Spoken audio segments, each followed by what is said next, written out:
Good morning everyone, welcome back to my channel Papiya's blog. আজকে নতুন আরেকটা ভিডিওতে তোমাদের সবাইকে স্বাগত জানাচ্ছি। এখন সময় হয়েছে সকাল 6টা, আর এখন থেকে আমি আমার ব্লগটা স্টার্ট করছি। তো পূজার জন্য ফুল আনা হয়ে গেছে, আর ফুল এনেই তারপর এখন বাসি কাজে হাত দিলাম।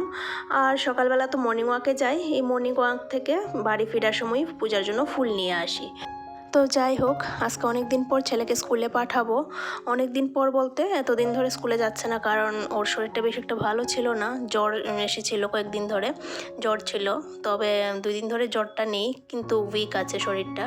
তবু আজকে পাঠাবো, কারণ সামনে পরীক্ষা আছে। অনেক দিন ধরে স্কুল মিস যাচ্ছে, মানে এই যে 11th ওঠার পর স্কুলেও ঠিকভাবে যেতে পারছে না, পড়াশোনাও ঠিকভাবে হচ্ছে না। মানে শরীরটা একদমই খারাপ হয়ে গেছে ওর। মানে 2 দিন ভালো থাকলে 3 দিন খারাপ থাকে, এইরকম। মানে বেশিরভাগ টাইমটাই খারাপ থাকে। তো কী জানি হয়েছে, কি বুঝতে পারছি না। কারণ ওষুধ তো খাচ্ছে, ডাক্তার দেখাচ্ছি, কিন্তু তবুও শরীরটা একদম মানে পুরোপুরি ঠিক হয়ে উঠছে না। তো তার জন্য অনেক স্কুল মিস যাচ্ছে, তারপর পড়াশোনাও ঠিকভাবে হচ্ছে না। এই আর কি, সামনে পরীক্ষা, কিন্তু কিভাবে যে পরীক্ষা দেবে ঠাকুরই জানে। পড়াশোনাও ঠিকভাবে হচ্ছে না। তো অনেক দিন ধরে স্কুল মিস যাচ্ছে, তো 2 দিন ধরে একটু জ্বরটা নেই বলে বললাম যে আজকে একটু স্কুলে যা। তো তার জন্য উঠিয়ে দিলাম ওকে ঘুম থেকে। তো ও চলে গেছে বাথরুমে, ফ্রেশ হবে, স্নান টান করবে।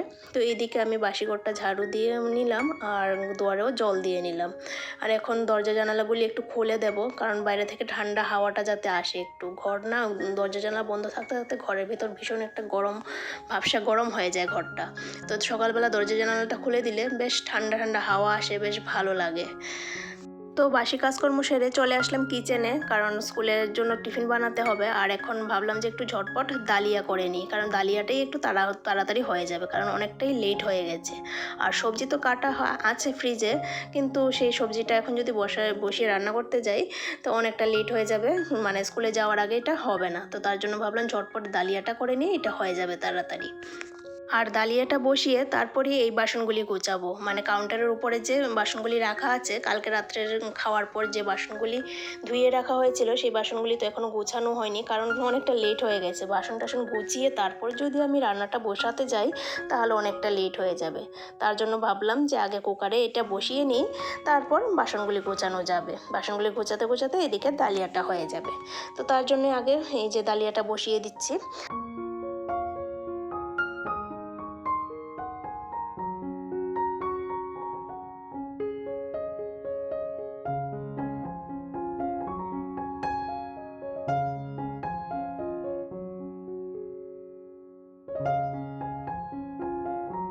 ডালিয়া তো হয়ে গেছে, কিন্তু আজকেও ছেলে স্কুলে যেতে পারবে না। তার কারণ হয়েছে, ওই বমি ভাব করছিল, তারপর একবার বমিও করেছে। তো তা দেখে বললাম যে থাক, তাহলে আজকেও যেতে হবে না।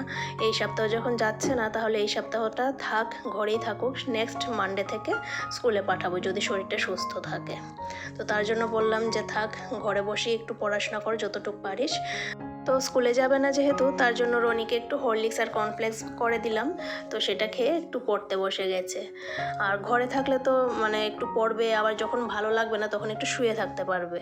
কিন্তু স্কুলে গেলে তো সেটা সম্ভব হবে না। আবার যদি বমি ভাব হয়, বমি করে, সেটাও একটা প্রবলেম হয়ে যাবে। তার জন্যই বললাম যে আজকের দিনটা মিস যাক, নেক্সট মানডে থেকে যদি শরীরটা ভালো থাকে তাহলেই যেতে পারবে, তাই না? আর রনির শরীরটা না ভীষণ খারাপ হয়ে গেছে। 3-4 মাস ধরে ভীষণই অসুস্থতায় ভুগছে ও। মানে একদিন যদি ভালো থাকে 3 দিন খারাপ থাকে, এরকমভাবেই চলছে। শরীর যদি সুস্থ থাকে তাহলে না ঠিকঠাকভাবে পড়াশোনা করবে, তাই না? মানে শরীরই সুস্থ যাচ্ছে না, কিভাবে পড়াশোনা করবে? 2 দিন বাদে পরীক্ষা, সে পরীক্ষাটা দিবে কি করে, এটাও চিন্তা লাগছে। শরীরও সুস্থ নেই, আবার এদিকে পড়াশোনাও মানে ভীষণ ড্যামেজ হয়ে যাচ্ছে। তো যাই হোক, কী আর করা। আর খাওয়া দাওয়া তো কোনো স্পাইসি খাবার দিচ্ছি না, তবুও শরীরটা ঠিকঠাক হচ্ছে না। অনেকটা দিন ধরেই কিন্তু সেইভাবেই খাওয়া দাওয়া করছে, বিনা তেল মশলায়, খুব অল্প পরিমাণে তেল মশলা দিয়ে রান্না করে সব কিছু সবজি।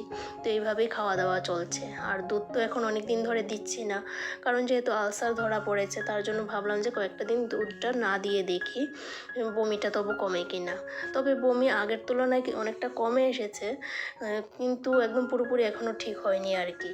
2 দিন যদি বন্ধ থাকে, তারপরের দিন আবার 1বার কি 2বার এরকম করে বমি করে। আবার বমি ঠিক হতে না হতে এদিকে আবার জ্বর এসে বসেছে। মানে 2 দিন আগে যে জ্বর আসলো, 2 দিন ধরে জ্বরে ভুগছিল। মানে কী যে হচ্ছে, একটা ছেড়ে আরেকটা হচ্ছে, কী হচ্ছে তার শরীরটার মধ্যে কিছুই বুঝতে পারছি না। তো যাই হোক, তোমাদের সাথে কথা বলতে বলতে এদিকে কিন্তু আমার রান্না মোটামুটি প্রায় শেষের পথে।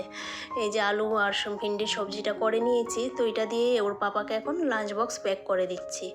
একটা বাটিতে দই দিয়ে দিলাম আর একটা বাটিতে এই আলু ভিন্ডির সবজিটা আর সাথে রুটি।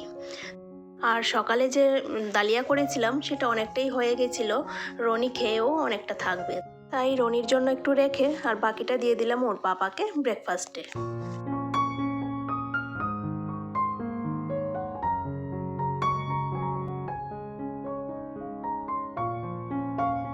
উফ, এখন যেন একটু শান্তির নিঃশ্বাস ফেলা যাচ্ছে। কারণ সকাল টাইমটা ভীষণ ব্যস্ততায় কাটে আর দৌড়াদৌড়ি ভীষণ করতে হয়, কারণ ওরা স্কুলে যায়, অফিসে যায়, তার জন্য ভীষণ মানে দৌড়াদৌড়ি করতে হয়। তো যাওয়ার পর এখনই যেন একটু শান্তির নিঃশ্বাস ফেলা যায়। তো এখন আমাদের জন্য একটু চা করে নিচ্ছি, একটু শান্তিতে বসে চা খাবো, চাটা খেয়ে তারপর করব বাকি কাজগুলো। আর আজকে ভয়েসে না ভীষণ আওয়াজ হচ্ছে, কারণ বাইরে আমাদের যে সেকেন্ড ফ্লোরে কাজ চলছে, ঘরের কাজ চলছে, আর ভীষণ খুট আওয়াজ চলছে এই যে ঘরের কাজের। তো যাই হোক, কাজ তো চলতেই থাকবে, তার মধ্যে দিয়েই আমাকে ভয়েস ওভার দিতে হবে, তো সেটাই আর কি। তো এদিকে আমার চাও হয়ে গেল, আর আজকে আমার জন্য লাল চাই করে নিয়েছি। এই যে আদা আর একটু বিট নুন দিয়ে চাটা বানালাম। বিট নুনের ফ্লেভারটা না বেশ ভালো লাগে চায়ের মধ্যে দিলে, তো ভাবলাম যে আজকে বিট নুন আর আদা দিয়ে চাটা বানিয়ে নিই, ভালো লাগবে। ডেলি তো দুধ চাই খাই, দুধ চা খেতে খেতে আর ভালো লাগছে না, আজকে ভাবলাম যে আজকে লাল চাই করি। মাঝে মধ্যে একটু স্বাদ বদল হলে ভালোই লাগে, তাই না? তো যাই হোক, চা খেয়ে আবার লেগে পড়লাম কাজে। এই যে ঘর দুয়ার গুছানো, ডাস্টিং করা, এইসব, কিচেনও পরিষ্কার করা। কারণ রান্নাটা শেষ হয়েছে কিন্তু কিচেন ক্লিন করা কিন্তু এখনও বাকি রয়ে গেছে। তাছাড়া তো এই যে ডাস্টিং করা, ঘর দুয়ার, তারপর গুছানো, এগুলি তো রয়েই গেছে। তো চা খেয়ে আগে ডাস্টিং করা, গুছানোটা এগুলি আগে শেষ করব, শেষ করে তারপর আবার যাব কিচেনটা ক্লিন করার জন্য। আর দেখবে ঘরের কাজকর্ম ফেলে রেখে বসে থাকতে ভালো লাগে না। আমার মনে হয় কি জানো, ঘুম থেকে উঠে যা যা কাজকর্ম আছে সেগুলি এক নিমেষে করে তারপর অবসর হয়ে বসে থাকি, সেটা আমার কাছে ভালো লাগে। আর এখন আবার যা গরম পড়েছে সহ্যই হচ্ছে না। কিছুদিন আগে 2-3 দিন তবু একটু ঠান্ডা ঠান্ডা ছিল, ভালো লাগতো। এখন আবার ভীষণ গরম পড়ে গেছে। আর এই গরমের মধ্যে মানে যতক্ষণে কাজ সারা যায় সেটাই ইচ্ছে হয় যে তাড়াতাড়ি কাজকর্ম সারি তারপর বসি, কারণ 10টা-11টার পর তো ভীষণ রৌদ্র উঠতে থাকে আর ভীষণ গরম, মানে গরম হতে থাকে ওয়েদারটা। তো তার জন্য সকাল সকাল কাজকর্ম সেরে স্নান টান করে তারপরেই বসে থাকতে ভালো লাগে। তবে আমার কাছে গরমের দিন হোক বা শীতের দিন হোক, সবসময় কাজকর্ম সেরে তারপরেই বসে থাকতে ভালো লাগে। মানে কাজকর্ম ঘরের পরে রইল, একটু সময় বসি তারপর ধীরে ধীরে কাজ করব, সেটা আমার কাছে ভালো লাগে না। তো তোমাদের সাথে কথা বলতে বলতে কিন্তু এদিকে আমার ক্লিনিংয়ের কাজ অনেকটাই কমপ্লিট হয়ে এসেছে। আর এসব ক্লিনিং করা তো আমার রোজকার রুটিন, রান্নাবান্নার পর এসব ক্লিনিং করতেই হয়। কোনো দিন একটু বেশি করি আর কোনো দিন একটু কম করি, কিন্তু ক্লিনিং আমার ডেলি করতে হয়, কারণ ধুলোবালি তো পড়েই। আর ডেলি যদি হালকা হাতে একটু ডাস্টিং করে রাখি তাহলে দেখবে ঘর দুয়ারও বেশি কিন্তু নোংরা হয় না, সবসময় পরিষ্কার পরিচ্ছন্ন থাকে আর দেখতেও ফ্রেশ ফ্রেশ মনে হয়। আর এদিকে আমার কিচেনও মোটামুটি ক্লিন করা হয়ে যাচ্ছে। এই যে কিচেনের ক্যাবিনেটের টপটা, এটা তো রান্নার পর ডেলি পরিষ্কার করি। তারপর এই যে ওয়ালের টাইলসগুলো, এগুলিও ডেলি আমি কিন্তু মুছে রাখি। ভিজে কাপড় দিয়ে তো ডেলি মুছি, আর যেদিন একটু তেলতেলে ভাবটা বেশি হয়ে যায়, মানে রান্নার সময় আর কি তেলতেলে ভাবটা বেশি হয়, সেদিন সার্ফ দিয়ে একটু ভালো করে মুছে নিই। তাহলে কি হয়, মানে বেশি একটা নোংরা হয় না, তেলতেলে চিপচিপে ভাবটাও হয় না। আর একদিন মুছলে 10 দিন যদি না মুছি তাহলে কিন্তু অনেকটাই গাঢ় হয়ে বসে যাবে, তারপর কিন্তু সেটা পরিষ্কার করতে অনেকটাই পরিশ্রম হয়ে যাবে। তার জন্য আমি কি করি, রান্নার পর ডেলি একটু করে হলেও, মানে পুরোটাই এই যে ক্যাবিনেট টপ, তারপর টাইলসের জায়গাগুলো, এই যে উপরের যে ওয়ালের টাইলসগুলো, এগুলি কিন্তু আমি ডেলি ভিজে কাপড় দিয়ে মুছে রাখি। তো যাই হোক, সমস্ত কাজকর্ম কমপ্লিট করে স্নানও হয়ে গেছে, এবার গিয়ে বাকি সময়টা এখন বিশ্রাম করব।